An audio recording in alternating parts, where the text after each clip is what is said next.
good afternoon, good evening, depending on wherever you are watching us from. Welcome to My Gender, My Pride with Dunni Thomas on DMET TV. Today, we'll be discussing a very sensitive topic. We'll be discussing about sexual immorality among children. We know this is so rampant and it is so disheartening that some of these things are really happening to the growing children. You know, you see about 9 years old, 10 years old children smoking, having sex publicly outside. In fact, even if they are doing it inside, it is still bad. So this is what we'll be discussing today, and I have a wonderful guest who will be touching every corner of this topic. The person of Mrs Elizabeth Kehinde. She is a human rights activist and she's a pastor. So I'm very sure she will do justice to this today. Good afternoon, ma. How are you doing today? I'm doing great. It's so good to have you on My Gender, My Pride. I feel so delighted to have you here. It's my pleasure.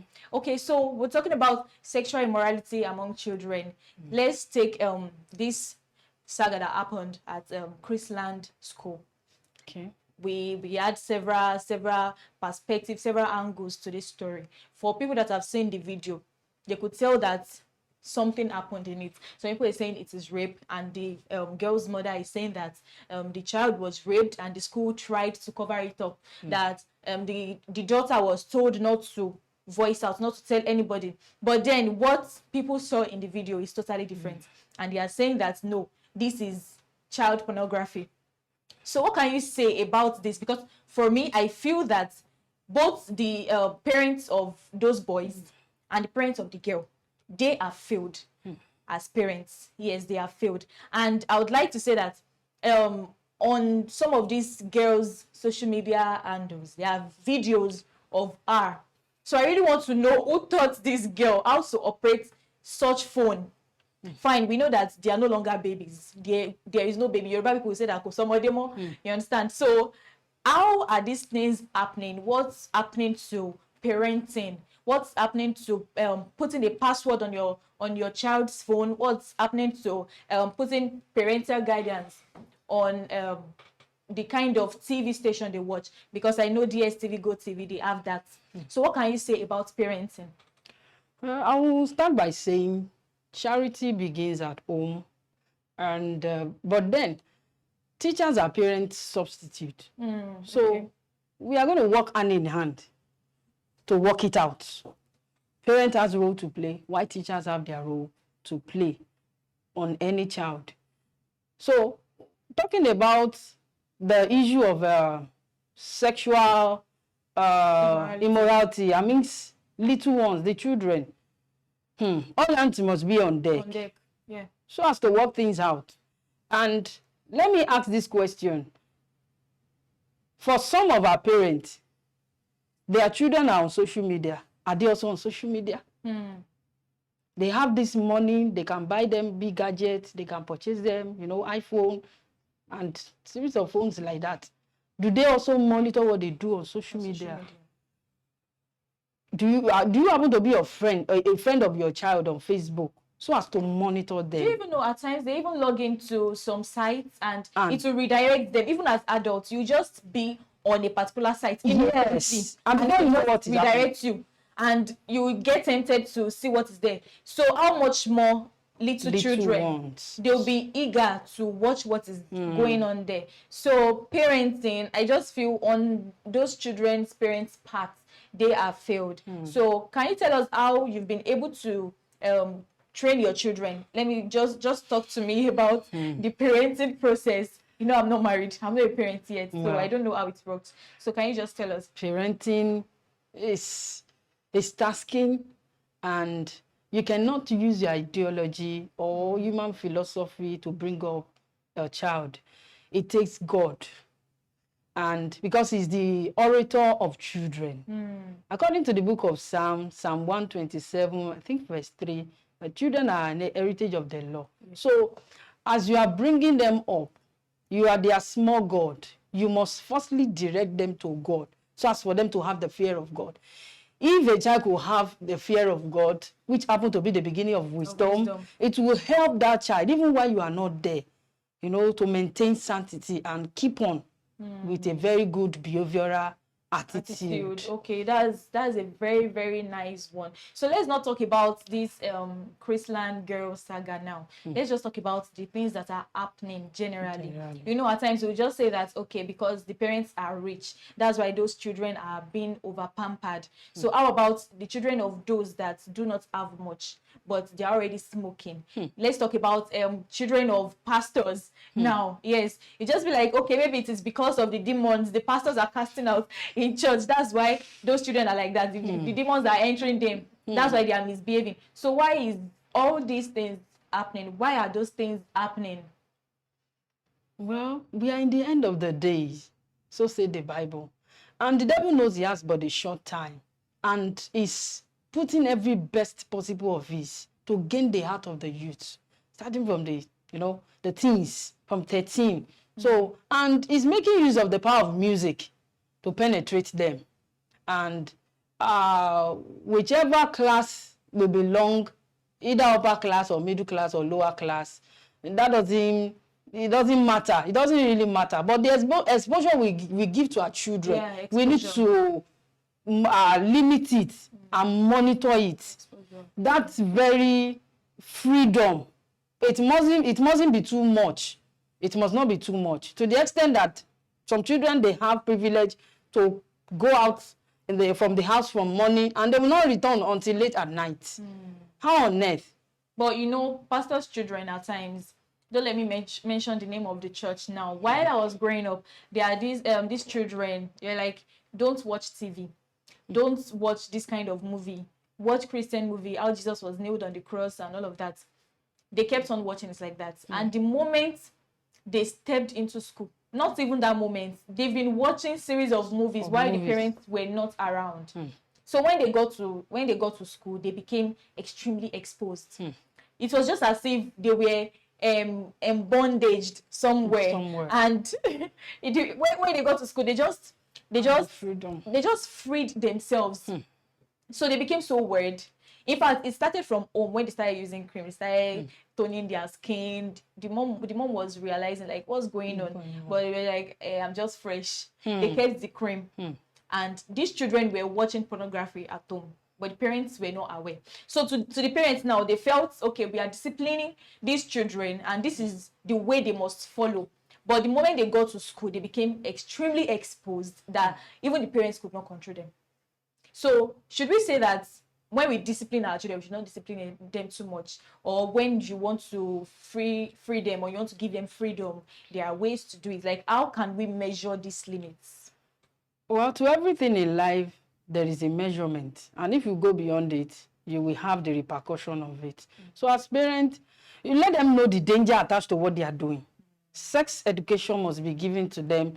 Don't just tell them, don't do it. And you don't tell them the repercussion of it. You let them know what is behind it. What will be the aftermath of if they venture into it. So don't just keep it away. There is a danger attached to it if you keep it away, because they will go out there, you won't be with them forever. Remember, they will leave your house one day. Yes, to be on their own. And you have to give them that orientation. Let them know what is behind it. This is not good for you at the time like this. Thank you so much, Mrs. Kehinde Elizabeth. We really do appreciate you. Our viewers, keep on watching. Stay tuned. We'll be giving you more instances and more points. Catch ya later.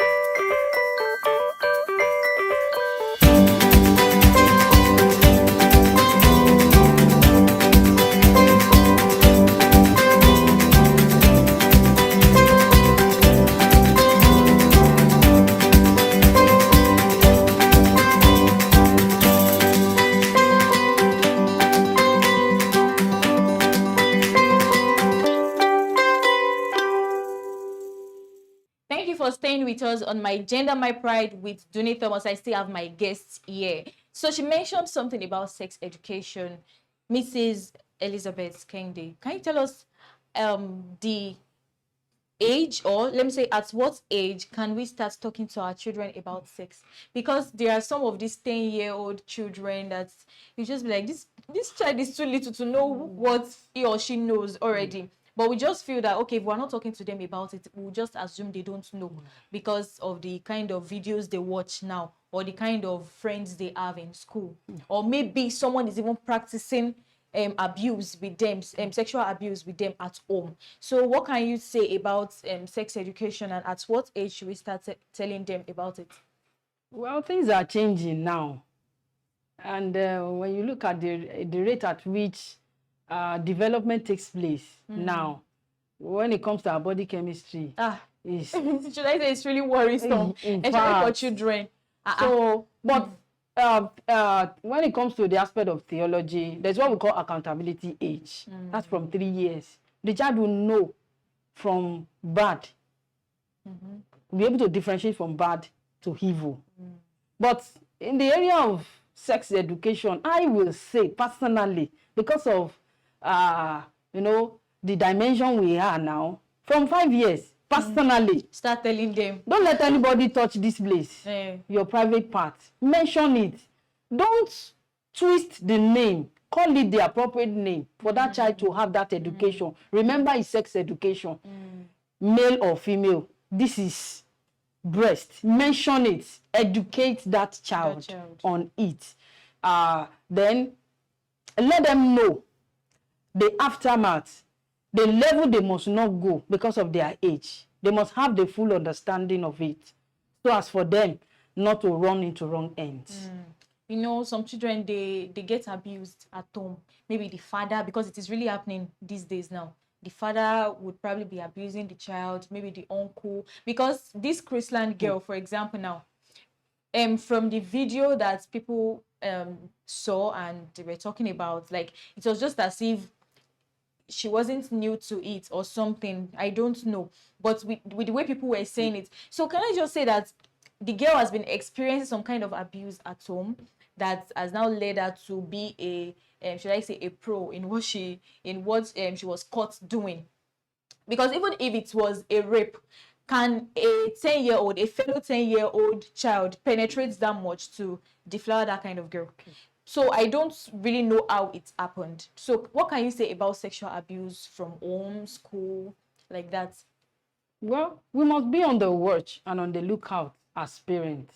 When a child is growing as a female, once that child reaches the age of, let me say, from 3 years, you separate that child from sleeping with a male gender, the opposite sex. with opposite sex. So to, you know, so as for such not to come up, because the devil can possess anyone, anybody, to perpetrate whatever he wants to do. So we must not have that overconfident spirit. I say, I trust my husband, it will not happen. I trust my brother, it will not happen. No, we must prevent it from happening.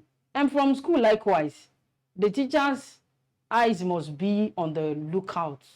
They must keep an eye on the children, so as to watch what they are doing. While they go to ease themselves, they must watch them. In fact.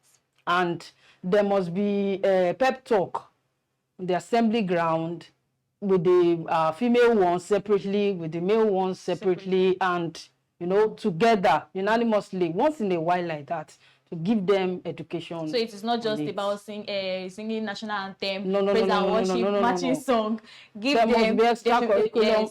There should be a pep talk. You talk to them about the things they need to know. No. Thank you so much, Mrs. Elizabeth Kehinde. Thank you so much for being on My Gender, My Pride. I really do appreciate you, our viewers. Thank you so much, Dimet Crew. You have heard it all, and I promise you next week it will be another wonderful session. Remember to follow us on Facebook at My Gender, My Pride with Dunni. Dunni_Thomas on Instagram, then Dunni Thomas on YouTube. Also remember to follow Dimet Media on Twitter, on Instagram, then Dimet Media on Facebook as well. Remember to follow us on YouTube. Subscribe to our YouTube channel, Dimet TV. We love you. We love you so much. Hello viewers, keep watching My Gender, My Pride with Dunni Thomas on Dimet TV. The Lord bless you. Amen.